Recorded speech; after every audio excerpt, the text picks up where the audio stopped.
دلګیر صاحب مازدیګری دی او ټپه ټپه وشو پې رابع جانم ټپه کوي نن رابع جانم ټپه کوي که نه رابع ته وایي وه ټپه شه پې ورور مې ټپه ده که نه چې نیمه شپه له کوره ورکه د بنګ بوټې به دې بیا وهلې وینه دلګیر صاحب ټپه ده چې ما ته به بل لالی خدای راکړي نه به د یار کړم نه به مخ در واړومه ډېر ښه یاره و ټپه ده چې ارمان به وکړي وخت به تېر وي او خلک به ډېر وي څوک به غږ نه تر کوي نه ډېر زبردست ډېر او زړګیا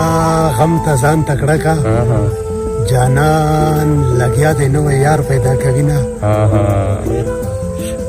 دلګیر صاحب یو ټپه بله چې په ما دې کړی قسم مات کړو مسکی مسکی راته کېدې په خوله دې کړمه ډېره ښه یاره او په زړه کافر لالي ته وایه پرنز اخته جانان دې ډېر ډېر یادوي نه ډېر ښه بېوسي حاکمه نه وی تا به لیدلې وی زما لیونې مینه واه یار ډېر ښه ډېر ښه رابطي او چې څومره تور یم دومره خوږ یم او د زړه په دشته مې لونګ کرلې دي نه واه یار او دلګیر صاحب یو بله ټپه چې پلار یې د کور کلي ملک دی لور یې زما په رنجستر کې توروي نه ډېر ښه